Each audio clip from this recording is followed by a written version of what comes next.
Hi, it's Margot here at my favorite quilt store, and I'm going to show you how to sew together the Cosmic Poppy block. So it is improvisational curves, so it is a little bit of a curve piecing, and so I want to give you, this always makes everyone a little nervous because you feel like a lot of curves you have to be very precise in. This particular quilt does not call for a precise curve, which that is always one of the ones that I like. The first thing that I do is I lay out my pieces and I get the ones that I need. I need all 5 of the pieces in this particular block. So I take my center, my second one, which is B, and I want to make sure that the big side comes here. So the next one, I want to make sure the big side is opposite this big side. Same with this one, the big side's going to be on this one. And this one, the outside is just going to come, it doesn't matter either way that you do it. So that you just want to put the outside piece on. And the reason why is if you do not flip these back and forth, then your block becomes angled off to the side and does not work right for this quilt. You have to have it somewhat symmetrical to cut it into your squares that you need to cut it into. So you have to make sure the big sides are back and forth on each particular one. And so that's why, you know, you may have to use the front side or the back side of your fabric if you started from this angle. You just make sure you use the front and the back, have the big side opposite each individual one as you go up. So normally what I do is I take all of the greens and all of the blues for the blocks that I need to make, and I lay out all the blocks on a table or someplace close to where I'm going to be sewing them. Sometimes I use the design wall, but as you can see, we've got the purple poppies, the Cosmic Poppies in multicolored on the back wall right now. We're getting ready to put the binding on. And so I would normally lay all of these out so that I have them ready to go and that I can make sure that I'm spacing my colors out, because I've inevitably had this happen where you have 2 of the same fabrics that have to be right next to each other if you leave them out to the end. So normally on a curve, what you do is you take the center, mark the center of each of the pieces that you're going to be doing, and start. So on this particular one, this is probably the hardest one to do because it's the most dramatic curve, the first one. The rest of them are more gentle curves, and so it's much easier to do. So what I like to do is I take the smaller curve and put it on the bottom and the larger curve on top, because the larger curve that you're putting into the smaller curve is where you're going to get your tucks if you have any, if you're going to get a tuck or if it's not going to be precise. So I put my first pin in the very middle of the 2 blocks, and then I slowly work my way out, making sure that the 2 seams line up perfectly. So you're going to have to take a little bit of a tuck, or not a tuck, but you know, kind of a little bit of a gather in towards the middle of the fabric so that you can make those lines straight. And I'll give you a closer view of this after I get it done so that you can see what I'm talking about. But there is going to be a little fullness on the top side because of we're affixing it or sewing it into a smaller space than what it really is. So I'm going to continue to pin. Probably pinning is the most important part of this step, to make sure that you get this pinned properly and that you're ready to sew it together. Now remember that you're working completely with bias edges, so you don't want to stretch, you want to gently place. I'm not putting any pressure on these to stretch them into a shape or to put them into the way that I want them to go. I'm just gently putting in and moving my fabric and putting in a pin where it matches up on the next line, all the way around. So on some of these, you will have a little bit of extra on one end or the other. That's perfectly fine because we're going to trim these blocks up. They don't have to be perfectly aligned when you first sew them, because there is going to be a trimming process at the end. So now you can see that I've got this pinned, and you see how I have a little bit of fullness all throughout here. So what I'm going to make sure is when I'm sewing it, I'm going to go slow enough so that I don't get any tucks. I also am using a very fine pin in here because I'm going to sew over the pins, because I do not want to remove them as I am sewing, because that's going to cause me to get off the line. They won't exactly meet up, something along those lines. I also do not need to change the stitch length. I just use a regular stitch length when I'm doing this. I always sew with a Microtex sharp needle, number 20, and I use a 40 weight thread, and this one is Gutermann that I'm using right now. I usually use 40 or 50 weight Aurifil for my piecing also. So we've got it all lined up underneath the presser foot. I'm going to do an exact 1/4 inch seam, and as you can see, I'm going very, very slowly around, and I'm gently maneuvering it into a circle around. So let's say that I got a place and I had a little bit of tuck. I might raise the presser foot, and if I couldn't manage it on my own with just a finger, I would raise the presser foot to move the fabric a little bit if I thought I was going to get a tuck. Because this is the stage that if you do get a tuck in it, you want to make sure you take it out at this stage, because it only is harder as you go along. So I've sewn to the end of this. Let's take our presser foot up, cut. All right, now I'm going to take out my pins. All right, this looks to be pretty good. So now what I'm going to do is I'm going to finger press it to that side, but I'm telling you, you get a much better block if you just hit this with the iron. And I always press away from the center with these. You want the seam to go upwards on these curves, because it just makes them lay flatter and it's easier to manage as you go along. So here I've pressed this. As you can see, I didn't use a whole lot of pressure on it. So this is what it looks like. There's no tucks in it. So I can move on to my next piece.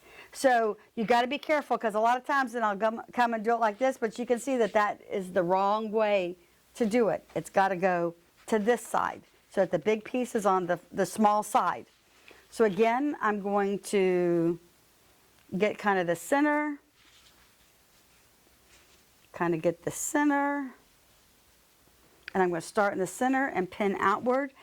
Like I said, you do not have to be precise on this, because we are going to shape these blocks up at the end and cut them to be where they're exactly the perfect size, so we don't have to worry with that. So this one is a much more gentle curve than the last one, so we're not going to have, it's going to be much easier to sew and pin than the last one was, and you're not going to have to worry as much about getting a tuck in here.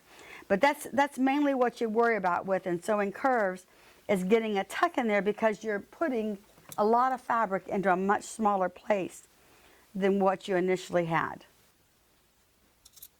So I'm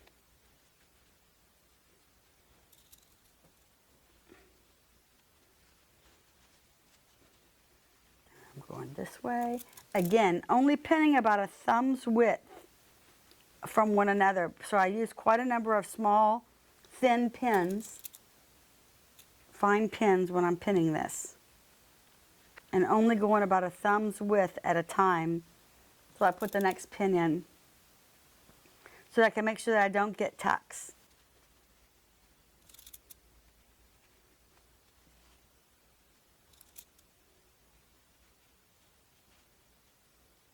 Okay, I've got this all pinned. You can see I've got my fullness to the top, because this is where you can watch your fullness and see what's going on with it, so that you can make any adjustments that need to be made while you're sewing, so to prevent from having any sort of problems with it. Again, start out slow. You may have to raise your presser foot to get over the first pin, like I did, because sometimes it has a little bit of problem going over the pin. But if you go really, really slow when you're sewing, you don't have much problem getting over those pins. If you do hit a pin, a lot of times it will break your thread, and you will have to rethread your machine.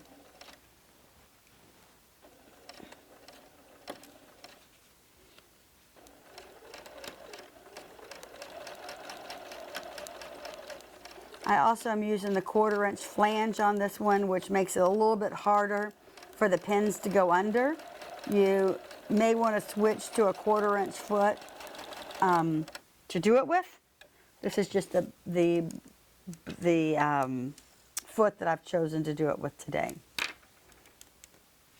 But you do want to get a 1/4 inch seam all the way around.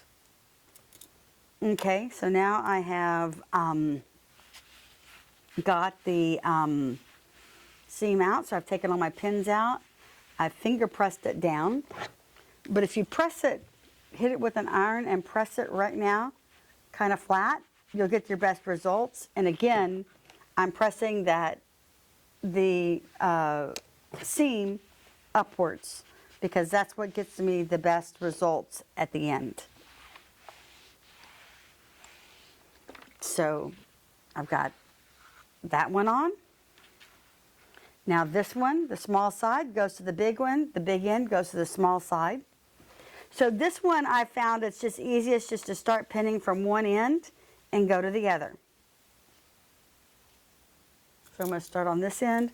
And this one you don't have to pin quite so close together because it is a very gentle curve that you're not going to have much room for tucks or problems when you're sewing.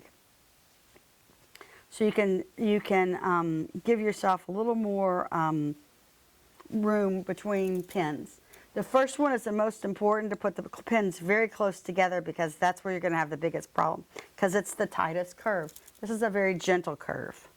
And I'll show you. See, the pins on this one are a lot further apart and there is a lot less bulk in here when you're sewing because it is a more gentle curve. So again, I'm going to take this, get my 1/4 inch seam and go very slowly around the curve so that when I come to a pin, I do not hit the pin and break my thread. You can go a little faster during the center of the between pins. Okay, so this is a gentle curve around.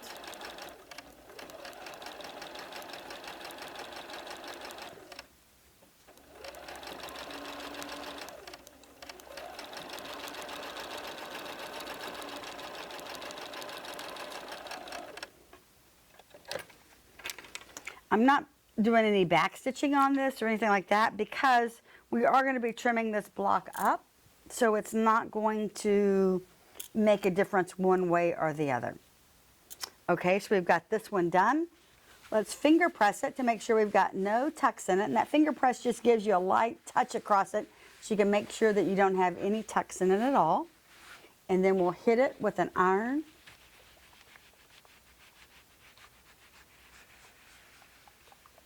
To get it in place. And if it looks like it's a little wonky or something, just turn it over and make sure that your seam is all facing upwards, and it is. So we've got 4 of the 5 pieces on there right now, and we're ready to sew the last piece. So the last piece does have to be centered more on it. So I take it the center the best I can because you know it is a wonky block. So I'd say this is my center. So I just put a little mark there. Again, take a little mark right here, press these together, and I start from that point and do my first pin and then pin outward from there. So here's my 2 marks. Like I said, they're just really light finger pressings. If you need something more, you could always use a little chalk marker or something if you want to make it a little darker so that you can see it easier. I usually can find where I've pressed it together. Again, we're going to pin from the center, going from one side, and then pin from the center, going to the other side.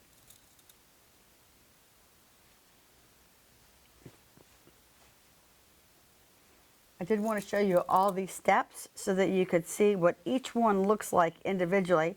If you're an experienced sewer, you may not need to watch all of this because you'll have an idea of how to sew curved pieces.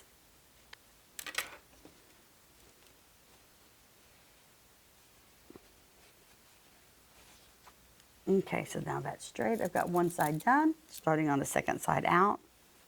Again, you can put your your pins a little further apart. Just make sure your two pieces of fabric do line up. No stretching or pulling on them. Just get them to line up gently. Just use your finger to manage it, to get it in line with where you want it. But no need to pull or stretch the fabric.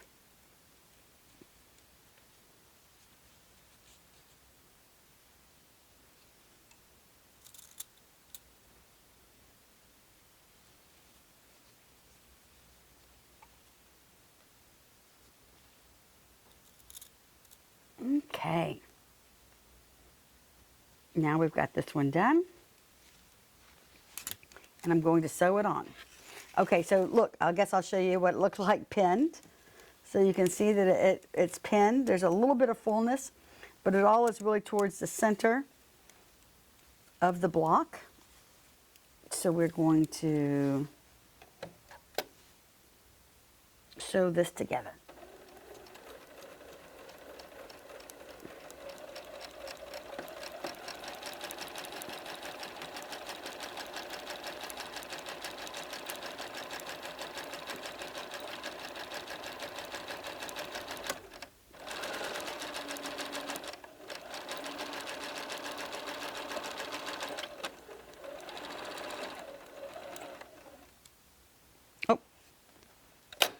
My thread broke. So my thread broke as I went over that last pin. So I'm going to cut and rethread my machine.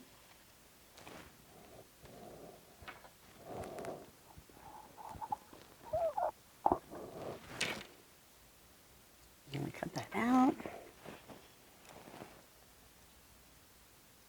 Okay, so when I pick up sewing again, what I will do is I will start just a little bit further back from where the thread broke, which is right about here. I'd say about a 1/4 inch back.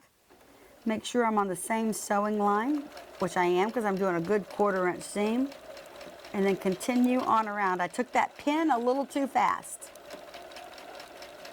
and it caught my thread and broke it.